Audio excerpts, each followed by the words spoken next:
Let's go to the US now, where, of course, we saw the debate on Friday. I'm sure you saw it as well. Now, look, we're not going to pull it apart piece by piece because we spent plenty of time doing that on the weekend. But it's interesting to see some of the fallout and where things have gone after the debate. Now, of course, you saw exactly how the president performed, Biden performed on Friday, and his team went into overdrive on the weekend to try and fix up the mess that he had created. His team was on the phone basically the minute he walked off the stage, calling up as many supporters as possible, calling snap meetings with his staffers. They were on the phone to Chuck Schumer to see what everyone thought about it because they know exactly how badly this has played out. We will give you a little reminder of how things went on Friday morning.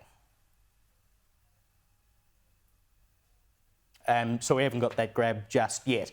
But when you look at Biden and the way he performed on the weekend or Friday for us, there is no way now that he can be the candidate. He just can't, right? Unless the Democrats want to lose that election. Because as I said on the US report on Friday night, he lost the presidency on Friday morning. Now, whether that means that he loses the presidency before November or he loses it in November is somewhat immaterial, but he lost the presidency in some way or another. If they're not doing something now to get rid of him, there's something wrong, right? But I think this was it. The purpose of it. There's a reason why this was the earliest presidential debate in American history. You don't have it this far out to an election. You wait until things are a lot hotter, maybe a month, maybe a couple at a stretch. We're here in, well, it only just went July. This was June. And they're having debates to decide who you're going to vote for in November.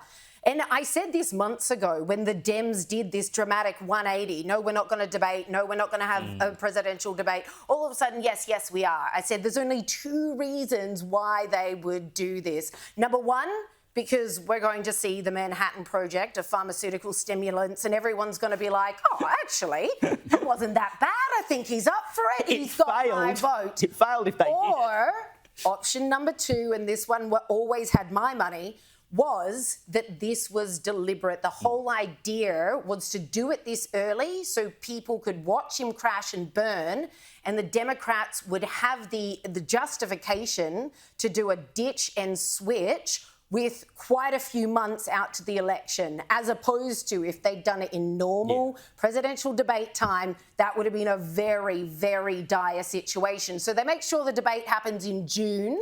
And despite all the CNN being a very friendly network for the Democrats, all the bits and pieces that were put in place, there was a 2-minute delay. What do you need a 2-minute delay, CNN, for?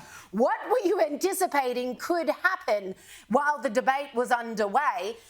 Was he maybe going to collapse or something? I mean, for those not in media, a 2-minute delay is you're preparing for potentially Armageddon. So despite all of that, Biden still couldn't do an even average job. It was genuinely painful. Well, you mentioned how early the debate was in terms of the month, June, but it was also late because it was 9 o'clock at night, wasn't it? Which clearly Joe Biden is not performing at his premium that late in the evening. He's normally in bed, or it was certainly late in the evening. I saw a story today that said he apparently is like tuckered out after 4 p.m, the poor bugger. Yeah. I mean, you know, wheeling him out. Well, first they said have brokered that as well. They said his poor performance wasn't a setup, which I believe it was. They said his poor performance was because he had a cold. It must have been the mother of all man colds to produce that performance. Well, and he was up fine and dandy the next morning with a teleprompter, performing much better. He sounded totally fine. So if he had a cold, that was why he sounded so croaky. That's crap. And did you see today, they're now claiming that it was because the CNN makeup artists had done him up too pale or something, and that made him look like he was sick. Like, they're looking for every excuse in the book. The problem is we've all seen it. We've got a clip here. We'll show you the one from 2019 where Biden is debating, and you can all see the comparison for yourselves and the deterioration in just a short space of time. Have a look at this.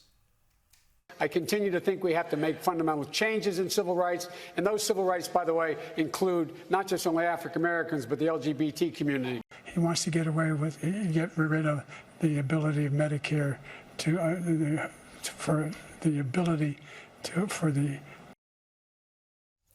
So there you go. It's plain for all to see, and it doesn't matter how the Democrats try to spin this man flu, bad makeup artist, whatever you want. But it gets even worse, right? Not only does that debate performance demonstrate why he should not be president again, but they're now meeting at Camp David, and he's getting advice from among people like Hunter Biden is there. He's got the family advising him on what he should do. Get on the drugs. That's the advice. Hey, Dad, want some methamphetamine? That'll get you going, buddy. Got plenty of powder, which the White House at one point tried to convince us was soaring powder. You know, like the wood chips that you get when you're soaring. Right. And but apparently Hunter Biden is a prolific carpenter. But do you remember they were saying the problem, it's unfair to Biden because everyone set such a low bar for him to jump, and they were complaining the bar was so low, like he's just got to show up and breathe.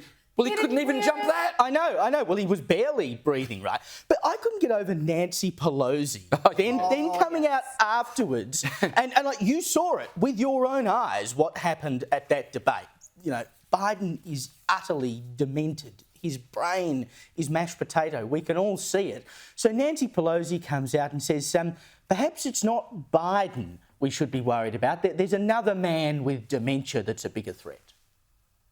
My people are very much Biden, Kamala Harris, and this is an opportunity for Joe Biden to go out there and show he has the stamina and the rest. And by the way, while the press, and for some reason they don't, there are healthcare professionals who think that Trump has dementia, that his connection, his thoughts do not go together. Isn't it amazing? No, Trump's got dementia. Don't worry about Biden. You know who this election is going to be between, don't you? The Republicans and the Dementia-crats.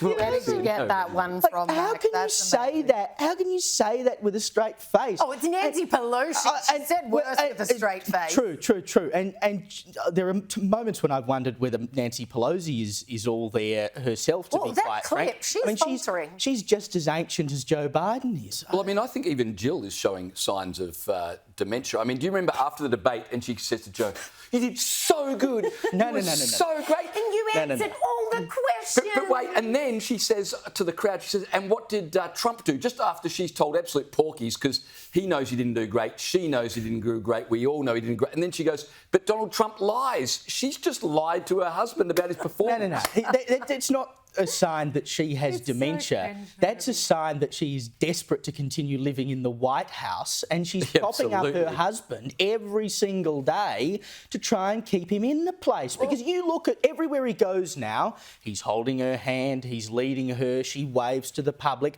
She is the public face of that marriage because she wants to stay in the White House. Well, right after the debate, Donald Trump just exited stage left. And Biden, I timed it was 20 seconds it took him to get down 3 steps, Liz, with Jill holding his arm. Yeah. No, it was all on display, and I'm surprised that any elder abuse advocates haven't come after Jill Biden, because she has done this for years now, and the Democrats are kind of being forced to wake up and smell the kibble and admit that they can smell the kibble. Even the lefty media in America are having to admit after Friday's performance, I can't believe it. Maybe there's some truth to these dementia rumours.